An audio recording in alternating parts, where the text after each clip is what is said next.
Un campo de batalla humeante, ciudades reducidas a escombros, millones de vidas hechas añicos. Pero, ¿y si la guerra que crees entender, la que desgarra familias y acapara los titulares, fuera solo la fachada? ¿Y si el verdadero estratega de este conflicto brutal ni siquiera ha pisado la primera línea, orquestando cada movimiento desde la sombra, con hilos invisibles que nadie ve? Mientras el mundo se polariza entre condena y apoyo, hay un poder que no empuña un fusil, pero sí dirige la sinfonía de la destrucción. Un poder que suministra las armas más letales, entrena a los soldados y financia una resistencia indomable, negándose a ensuciarse las manos con sangre directa.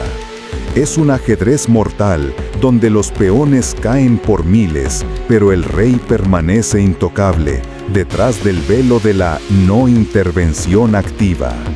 Esta es la guerra que los Estados Unidos no pelean, pero que, de una forma u otra, ya dominan. Y la verdad de cómo lo lograron es mucho más impactante de lo que jamás podrías imaginar. Bienvenidos al canal Archivo Ucraniano.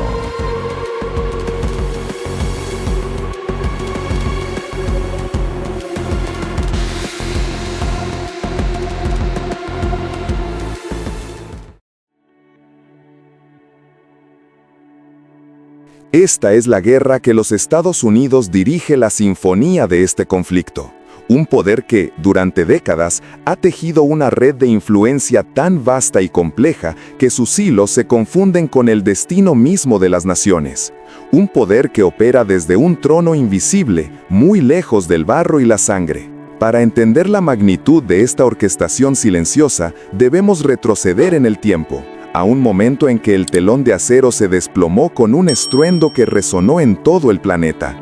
Era 1991, y la Unión Soviética, el coloso que había definido la geopolítica durante casi un siglo, se desintegraba en un torbellino de repúblicas recién liberadas.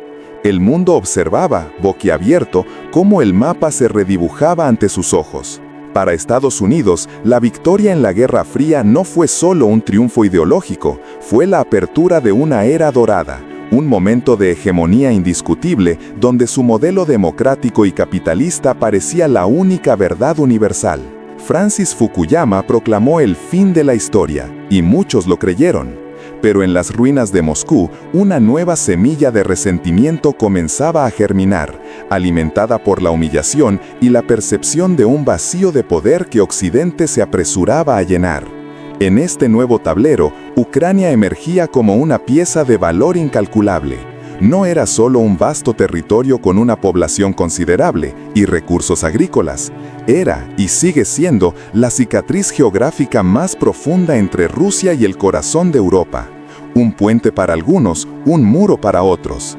Históricamente, siempre había sido un campo de batalla para imperios, un crisol cultural donde la influencia eslava y la europea occidental chocaban y se fusionaban. Para Washington, una Ucrania independiente y democrática, orientada hacia Occidente, no era solo un ideal, era una barrera estratégica vital contra cualquier futuro resurgimiento de la ambición rusa. Para Moscú, era el patio trasero irrenunciable, la cuna de su civilización, y su pérdida sería una amputación existencial. Con la disolución soviética, la promesa occidental de no expandir la OTAN ni una pulgada hacia el este pareció desvanecerse en el aire frío de la retórica. República tras república, antiguos miembros del Pacto de Varsovia e incluso algunas ex-repúblicas soviéticas fueron absorbidas por la alianza militar liderada por Estados Unidos. Cada expansión era una puñalada simbólica al orgullo ruso, una violación percibida de un acuerdo tácito, una amenaza cada vez más palpable a sus fronteras. Mientras los tanques rusos se retiraban de Europa del Este, los misiles occidentales parecían avanzar, lenta pero inexorablemente, hacia el corazón de Rusia. La semilla de resentimiento germinaba, convirtiéndose en una planta espinosa de desconfianza. Pero la influencia estadounidense no se limitó a la expansión militar. Operó en un nivel mucho más sutil, infiltrándose en el tejido social y político de Ucrania a través de la diplomacia blanda. Fundaciones, ONGs, programas de intercambio cultural y educativo, financiación para medios de comunicación independientes y grupos de la sociedad civil, todo un ecosistema de promoción de la democracia que para sus críticos era indistinguible de una operación de ingeniería social. Se ofrecían becas a jóvenes líderes, se impartían seminarios sobre gobernanza y economía de mercado, se financiaban proyectos que empoderaban a voces pro-occidentales. Era una inversión estratégica a largo plazo, sembrando las semillas de una Ucrania que miraría hacia Bruselas y Washington, no hacia Moscú. El primer gran testamento de esta influencia llegó en 2004 con la Revolución Naranja. Cientos de miles de ucranianos se echaron a las calles de Kiev desafiando un resultado electoral fraudulento que favorecía al candidato prorruso Viktor Yanukovych. La imagen de la Plaza de la Independencia, Maidán Nezalezhnosti, teñida de naranja, con manifestantes desafiando el frío y la represión, se grabó en la conciencia global. Fue un momento de éxtasis democrático para Occidente, que vio en ello la victoria del pueblo sobre la autocracia. Para Rusia, fue la confirmación de una conspiración, una revolución de color, orquestada desde fuera, con financiación y apoyo logístico estadounidense. La verdad, como siempre, era más compleja, una mezcla de legítima indignación popular y una hábil canalización de esa energía por parte de actores externos. Estados Unidos, sin disparar un solo tiro, había logrado inclinar la balanza política de una nación crucial a miles de kilómetros de distancia. Los años que siguieron fueron una danza tensa y compleja entre la ambición ucraniana de acercarse a Europa y la férrea determinación rusa de mantenerla en su órbita. Ucrania, dividida internamente entre un oeste pro-occidental y un este mayoritariamente rusoparlante, era un barco a la deriva en un mar tormentoso. Las élites políticas ucranianas, a menudo corruptas y volátiles, oscilaban entre las promesas de la Unión Europea y la presión económica de Moscú, especialmente en el vital sector energético. Putin, ya consolidado en el poder, observaba con creciente alarma, reaccionando con un ultimátum tras otro, utilizando el gas como palanca y la retórica nacionalista como arma. La invasión de Georgia en 2008 fue una advertencia brutal de lo que Rusia estaba dispuesta a hacer para proteger su esfera de influencia. El mensaje era claro: no toleraría más avances de la OTAN en su vecindad inmediata.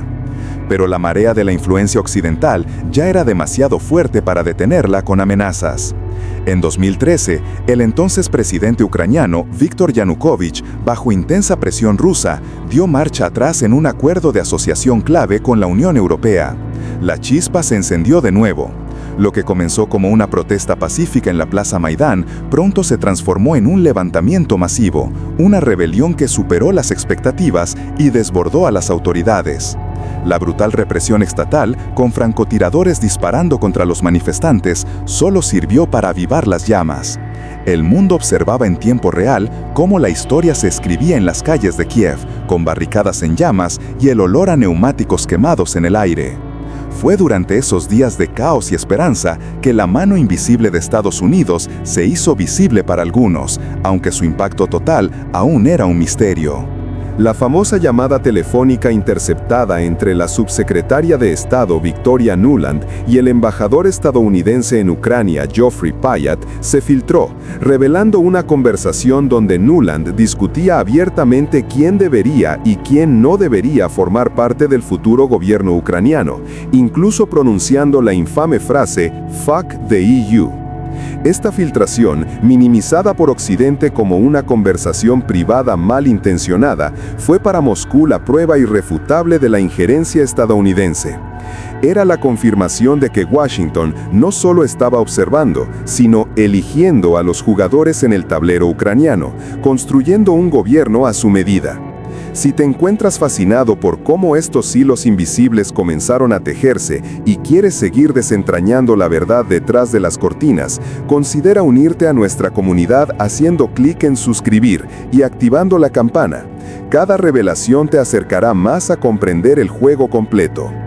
El 22 de febrero de 2014, Yanukovych huyó del país y un nuevo gobierno pro-occidental tomó el poder. Para muchos ucranianos fue la victoria de la dignidad y la democracia. Para Rusia fue un golpe de Estado orquestado por Occidente, una afrenta intolerable. La respuesta de Putin no se hizo esperar: la anexión de Crimea y el apoyo a los separatistas en el Donbass, una región con una fuerte identidad rusa en el este de Ucrania. La guerra híbrida, como la llamaron, había comenzado.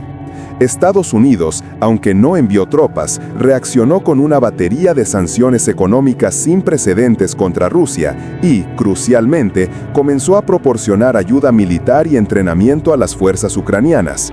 Lo que antes era influencia, ahora se transformaba en capacitación y equipamiento, preparando a un ejército proxy para un conflicto que, en las mentes de los estrategas de Washington, parecía inevitable. La guerra, que no se luchaba directamente, ya estaba siendo controlada y moldeada desde las sombras, sus contornos definidos por decisiones tomadas en despachos lejanos, muy lejos del frente. Pero, ¿hasta dónde llegaría esta orquestación? ¿Y cuál sería el costo final de un conflicto dirigido por manos invisibles? El susurro de los estrategas en Washington, aquellos que en la calma de sus despachos delineaban el futuro de un conflicto ajeno, pronto se transformó en un rugido ensordecedor de armamento, dinero y una influencia que se expandía como una mancha de aceite. La capacitación inicial, la provisión discreta de equipos, eran solo el preludio. Lo que siguió fue una escalada metódica, casi quirúrgica, de apoyo que transformó a Ucrania de un socio en crisis a un verdadero proxy, un brazo extendido de la voluntad occidental, empuñando armas financiadas y dirigidas desde miles de kilómetros de distancia. La pregunta ya no era si Estados Unidos controlaba el conflicto, sino cómo y hasta qué punto lo hacía, tejiendo una red invisible de poder. El primer gran movimiento fue la marea de dinero. Miles de millones, luego decenas de miles de millones de dólares, fluyeron hacia Kiev, no solo para balas y cañones, sino para mantener a flote un Estado al borde del colapso. Salarios para funcionarios, pensiones para ancianos, la infraestructura básica de una nación bajo asedio. Era una transfusión de sangre económica, vital para la supervivencia. Pero cada dólar venía con hilos invisibles, atando la economía ucraniana a la órbita occidental, haciendo su destino inextricable del de sus benefactores. La dependencia, que comenzó como necesidad, se solidificó en una realidad política ineludible. ¿Cómo se negaría un país a las directrices de quien le paga para existir? Este control financiero era la base sobre la que se construiría todo lo demás. Luego vino la inteligencia, y esto quizás fue el verdadero nervio central de la orquestación estadounidense. No era solo compartir datos, era una integración casi simbiótica. Satélites espía que barrían los cielos sobre el Donbass, interceptaciones electrónicas que desentrañaban los planes rusos antes de que se ejecutaran, análisis de inteligencia en tiempo real que se canalizaban directamente a los centros de mando ucranianos. Se decía que cada movimiento importante del ejército ucraniano, cada contraofensiva audaz, estaba informado, si no directamente guiado, por la vasta red de espionaje de los Estados Unidos. Los ucranianos aportaban la sangre y el coraje, los estadounidenses los ojos y el cerebro estratégico. Era una sinfonía macabra de información y potencia de fuego, donde el director de orquesta nunca pisaba el escenario, pero cada nota se ejecutaba según su batuta. La evolución del armamento fue un testimonio visual de esta escalada controlada. Al principio, la narrativa era de defensa, misiles antitanque Javelin, sistemas antiaéreos Stinger, armas destinadas a repeler una invasión, no a lanzar una ofensiva. Pero a medida que la guerra se estancaba y las ambiciones de Kiev crecían, también lo hacían las líneas rojas de Washington. Aquello que era impensable un mes se volvía indispensable el siguiente. Primero, artillería de largo alcance como los obuses M777. Luego, los letales sistemas HIMARS capaces de golpear con precisión quirúrgica a kilómetros de distancia. Cada entrega era un debate público, una negociación interna en la Casa Blanca para finalmente ceder ante la presión y la necesidad operativa, expandiendo así el alcance y la letalidad del conflicto. Con cada nuevo tipo de arma venía una nueva capa de control. El mantenimiento de estos sofisticados sistemas occidentales requería expertos, la capacitación para su uso aún más, y así, discretamente, sin anuncios rimbombentes, una legión de técnicos, ingenieros y asesores militares occidentales comenzó a operar en las zonas de retaguardia de Ucrania. No eran soldados en el frente, no portaban uniformes de combate con insignias estadounidenses, pero su presencia era la sangre que mantenía vivas a estas máquinas de guerra. Eran los fantasmas en el engranaje, asegurando que el grifo de armamento siguiera fluyendo y, más importante aún, que se usara de la manera que Washington consideraba más efectiva para sus propios intereses geopolíticos estratégicos. Su invisibilidad era su fuerza, permitiendo una negación plausible mientras la influencia se cimentaba. Esta era la guerra por poder en su máxima expresión, un laboratorio a cielo abierto. Para el Pentágono, Ucrania no era solo un aliado, era una oportunidad sin precedentes para probar nuevas doctrinas, evaluar la eficacia de su armamento contra un ejército de la magnitud de Rusia y recopilar datos invaluables sobre la guerra moderna. Las lecciones aprendidas aquí, en los campos de batalla de Europa del Este, moldearían la estrategia militar estadounidense para las próximas décadas. El costo en vidas ucranianas, aunque trágico, era un precio que para algunos en los círculos de poder se justificaba por la debilidad infligida a un adversario histórico y el fortalecimiento del flanco oriental de la OTAN. Pero, ¿era esta estrategia una calle de sentido único? No del todo. Incluso dentro de los corredores del poder en Washington, la sombra de la escalada acechaba. Voces disidentes, a menudo silenciadas por el consenso bipartidista, advertían sobre los peligros de una provocación excesiva.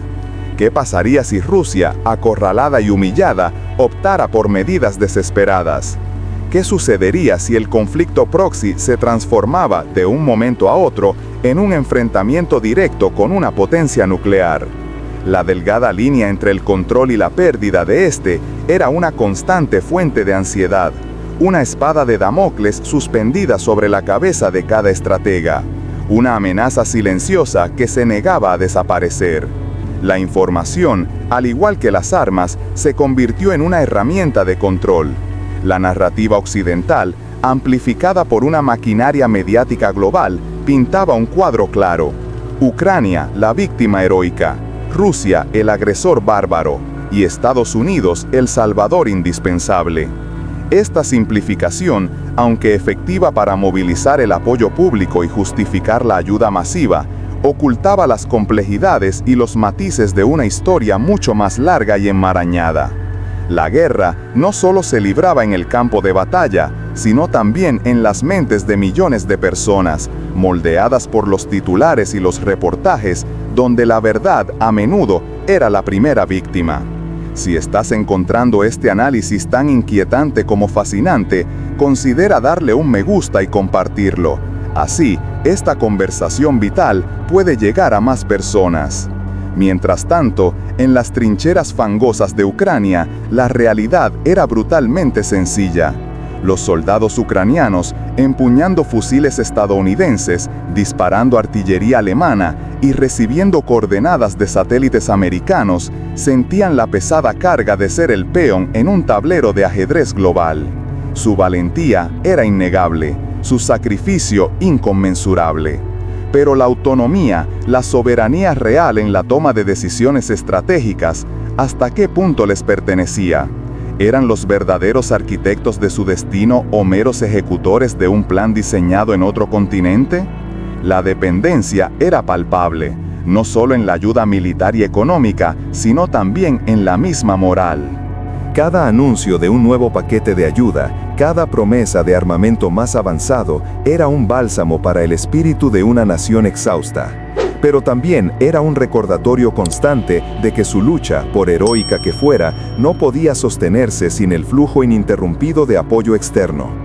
Esta era la cuerda invisible que ataba a Kiev a Washington, una cuerda que, si bien ofrecía seguridad, también limitaba su capacidad de maniobra, su margen de negociación y, en última instancia, su verdadera independencia.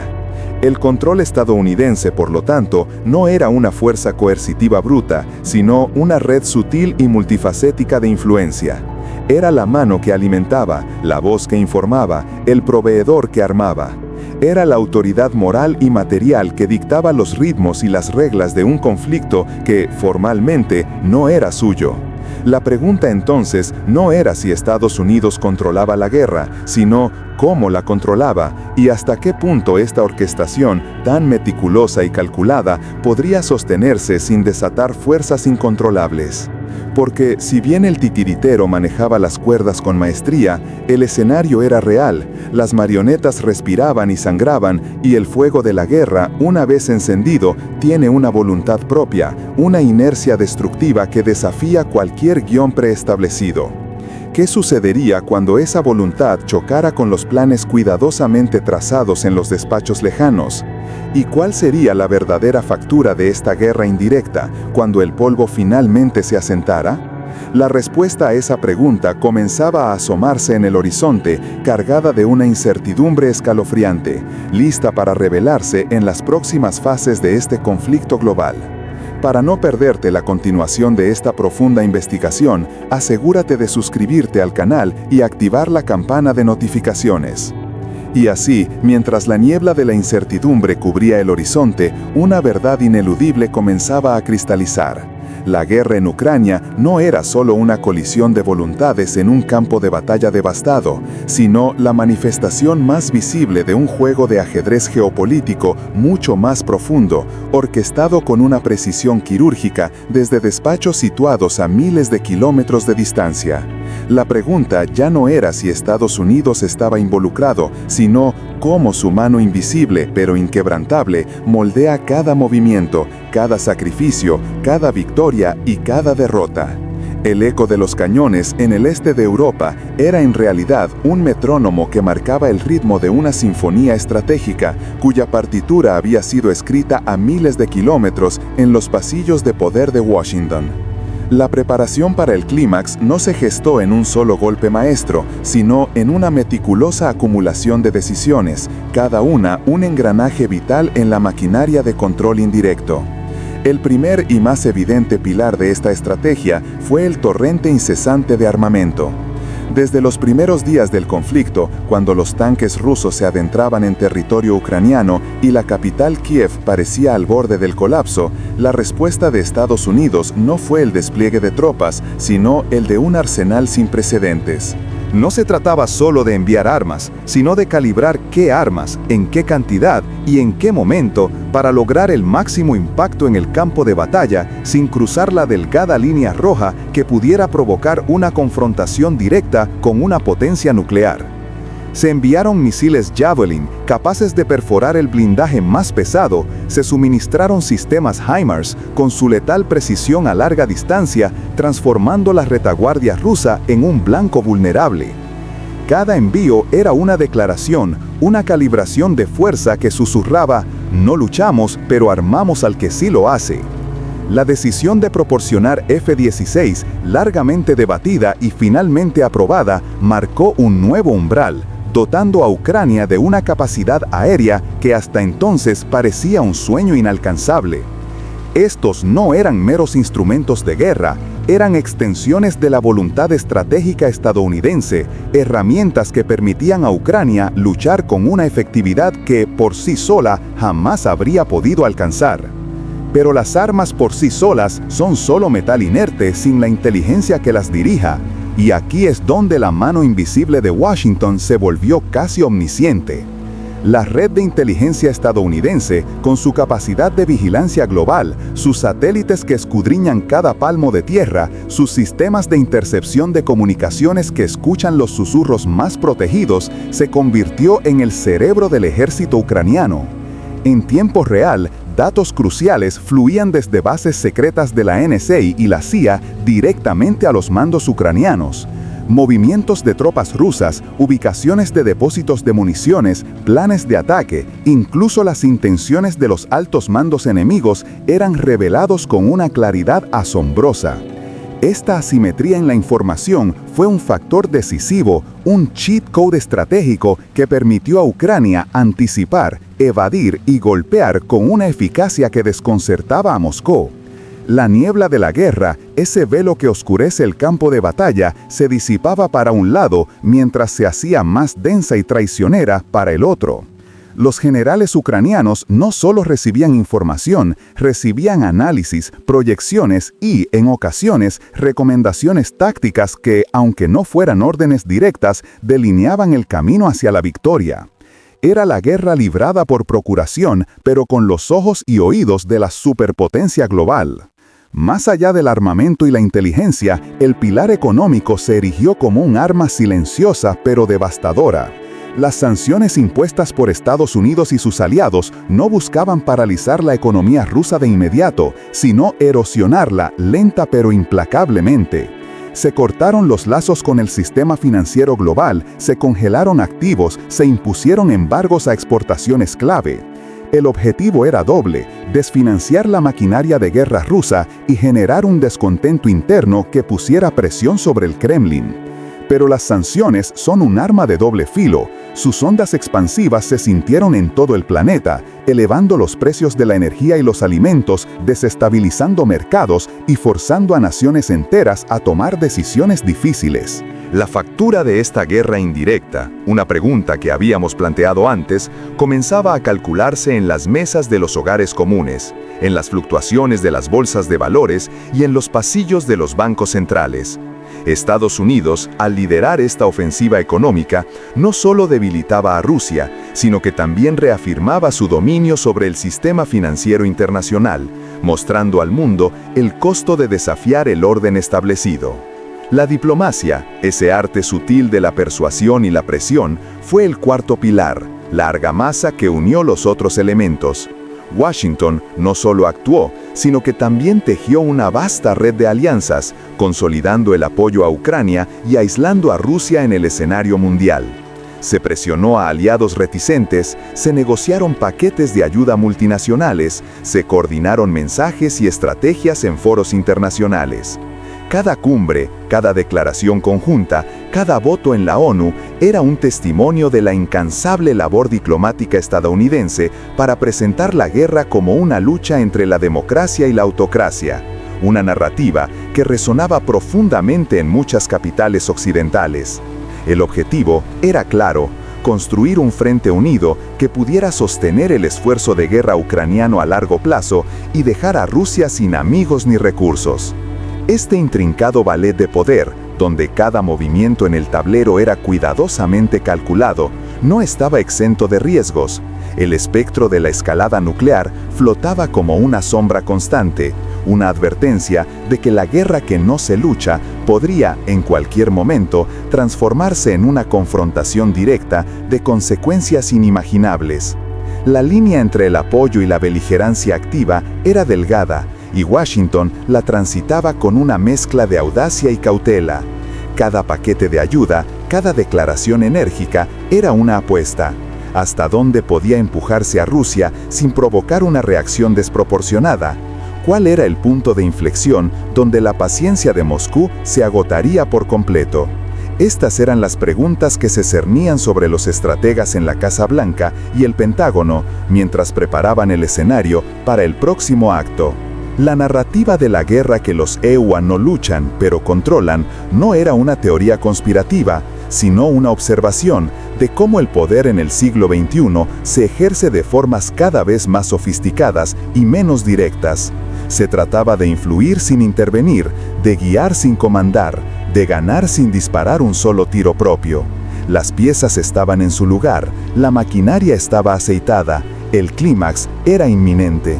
Pero, ¿qué sucedería cuando la voluntad de Ucrania, potenciada por esta ayuda externa sin precedentes, chocara finalmente con la obstinación rusa en un enfrentamiento decisivo? ¿Y cuál sería el verdadero costo, no solo para los combatientes, sino para el sistema global que esta guerra estaba redefiniendo? La respuesta a esa pregunta, cargada de una incertidumbre escalofriante, estaba a punto de desvelarse. Si te sientes impulsado a buscar esa comprensión profunda de cómo se desarrolla el poder en la sombra y para no perderte las próximas revelaciones de esta investigación, te invitamos a ser parte de esta conversación global. El telón estaba a punto de levantarse para el acto final, y el mundo entero sería testigo de las consecuencias. La pregunta, suspendida en el aire al final de nuestro último encuentro, resonaba con una potencia innegable. ¿Cuál sería el destino del sistema global que esta guerra estaba redefiniendo? La respuesta, cargada de una incertidumbre escalofriante, estaba a punto de desvelarse. No se trataba de una revelación súbita, sino de la culminación de un proceso meticuloso, casi quirúrgico, de influencia y control. El telón, que se levantaba ahora para el acto final, no exponía un campo de batalla tradicional, sino un intrincado tablero de ajedrez geopolítico donde cada movimiento, cada sacrificio, cada amenaza estaba dictado por un maestro invisible. Era la hora de la verdad. La guerra que los Estados Unidos no luchaban directamente, pero controlaban con una maestría sin precedentes, había llegado a su punto de inflexión. El conflicto en Ucrania, lejos de ser una disputa regional aislada, se había transformado en el crisol donde se forjaba el futuro del orden mundial. Y en el corazón de esa forja, la mano de Washington operaba con una precisión calculada, invisible para las masas, pero devastadoramente efectiva para quienes entendían el lenguaje del poder real. Para comprender este control, debíamos desentrañar los hilos que Washington tejió con paciencia y determinación. El primero, y quizás el más vital, era la inteligencia. Desde los primeros murmullos de una posible invasión, las agencias de inteligencia estadounidenses habían estado en el epicentro de la disuasión y la anticipación. No solo proveyeron a Kiev con datos en tiempo real sobre los movimientos de tropas rusas, sino que también desclasificaron y difundieron información sensible a nivel global, despojando a Moscú de la sorpresa y la negación, exponiendo sus intenciones antes incluso de que sus tanques cruzaran la frontera. Esta guerra de información previa a la guerra física fue una jugada maestra, erosionando la narrativa rusa y uniendo a una coalición internacional antes de que el primer misil impactara. Luego estaba el arsenal militar. No se trataba solo de enviar armas, sino de calibrar meticulosamente el tipo, la cantidad y el momento de cada envío. Los HIMARS, los Systems Patriot, los tanques Abrams, los F-16 prometidos, cada pieza de armamento era una declaración, un mensaje calibrado para mantener a Ucrania en la lucha sin cruzar las líneas rojas que pudieran escalar el conflicto a una confrontación directa con la OTAN. Era un equilibrio precario, dar lo suficiente para que Ucrania pudiera defenderse, pero no tanto como para que pudiera ganar de forma decisiva y unilateral, lo que podría desestabilizar la región de maneras impredecibles para los intereses estadounidenses. Este flujo constante de material bélico no solo mantenía viva la resistencia ucraniana, sino que también operaba como un vasto laboratorio de pruebas para nuevas doctrinas y tecnologías militares, perfeccionando la guerra indirecta para futuros escenarios. Pero el control de Washington iba mucho más allá de las armas y los secretos. El poder financiero y económico fue la verdadera espada de Damocles. Miles de millones de dólares en ayuda directa e indirecta mantuvieron a flote la economía ucraniana, permitiéndole seguir pagando salarios, mantener servicios básicos y financiar su defensa. Paralelamente, las sanciones económicas contra Rusia, orquestadas y lideradas por Estados Unidos, fueron diseñadas para estrangular la economía rusa, aislarla del sistema financiero global y mermar su capacidad de financiar la guerra a largo plazo. Estas sanciones, sin precedentes en su alcance y severidad, transformaron el dólar en un arma, demostrando la capacidad de Washington para redefinir las reglas del juego económico mundial y forzar a otros actores a elegir un bando. La diplomacia y la conformación de alianzas fueron el pegamento que mantuvo unida la coalición antirrusa. Desde el día 1, Estados Unidos movilizó a la OTAN, a la Unión Europea y a otros aliados clave, forjando un frente unido de condena y apoyo a Ucrania.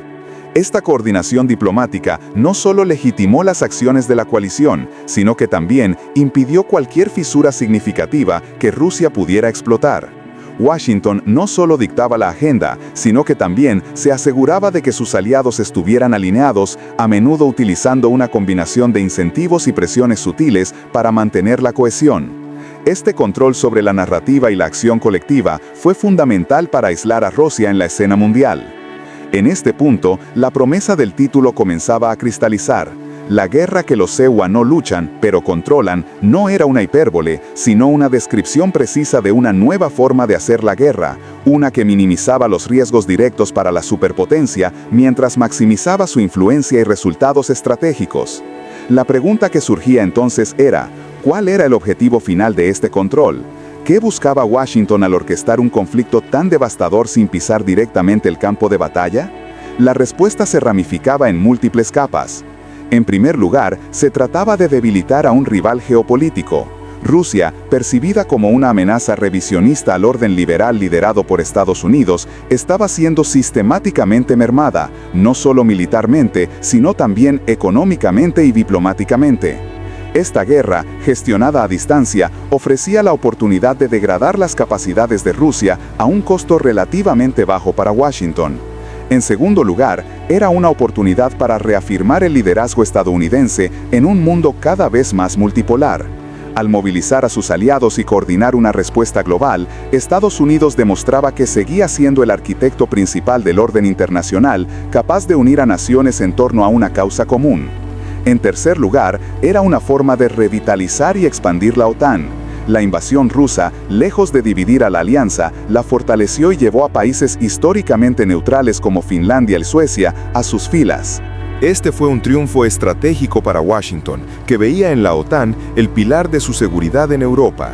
Y finalmente, esta guerra era una herramienta para moldear el futuro energético global, acelerando la transición energética en Europa y rompiendo la dependencia del continente del gas ruso, lo que a su vez abría nuevas oportunidades para los proveedores de energía estadounidenses. El clímax de esta intrincada danza de poder no fue una batalla final, sino la aceptación silenciosa de un nuevo paradigma. El sistema global estaba siendo redefinido, no por una victoria militar aplastante de un bando sobre otro, sino por la consolidación de un orden donde la influencia indirecta, la guerra híbrida y el control de la narrativa eran tan decisivos como los misiles y los tanques. La respuesta a la pregunta inicial sobre el destino del sistema global se revelaba ahora con crudeza. El sistema se estaba solidificando en torno a una hegemonía estadounidense renovada, demostrada a través de la gestión experta de un conflicto ajeno, pero vital. La incertidumbre escalofriante se disipaba para dar paso a una certeza aún más inquietante. Los Estados Unidos habían demostrado que podían librar una guerra sin lucharla, que podían controlar un conflicto desde las sombras, dictando el ritmo, la intensidad y, en última instancia, el resultado. Esta no era una victoria en el sentido tradicional, sino la reafirmación de una estrategia de poder que trascendía las fronteras y los campos de batalla convencionales. Era la demostración de que la verdadera fuerza residía no en la confrontación directa, sino en la capacidad de influir en cada variable, de moldear cada elección de los contendientes, de tal manera que el resultado final sirviera a los propios intereses estratégicos. Las consecuencias de esta revelación son profundas y se extenderán por décadas. ¿Qué significa esto para la soberanía de las naciones pequeñas y medianas? ¿Cómo responderán otras potencias emergentes a esta demostración de poder indirecto? ¿Es este el modelo de conflicto del futuro, donde las superpotencias evitan el choque directo, pero libran guerras por terceros, prolongando el sufrimiento y la inestabilidad en regiones enteras? La reflexión final nos lleva a la esencia misma del poder en el siglo XXI. Ya no se trata solo de quién tiene las armas más grandes o la economía más fuerte, sino de quién puede orquestar la sinfonía de la geopolítica con la mayor maestría, moviendo piezas sin ser visto, controlando el resultado sin ensuciarse las manos. La guerra en Ucrania, controlada desde las sombras por Washington, no es solo una tragedia para los millones de personas que la padecen, sino también un escalofriante estudio de caso sobre la evolución del poder global. Si esta inmersión en las complejidades del poder en la sombra te ha hecho reflexionar sobre la verdadera naturaleza de los conflictos modernos y el futuro de las relaciones internacionales, te animamos a compartir tus propias interpretaciones y a seguir desentrañando con nosotros los hilos que tejen nuestro complejo mundo. Porque entender cómo se juegan estas partidas invisibles es el primer paso para poder, quizás, algún día, cambiar las reglas del juego. El acto final de esta guerra está lejos de terminar para quienes la viven, pero para el observador distante, la lección sobre el control y el poder ya ha sido escrita con tinta indeleble.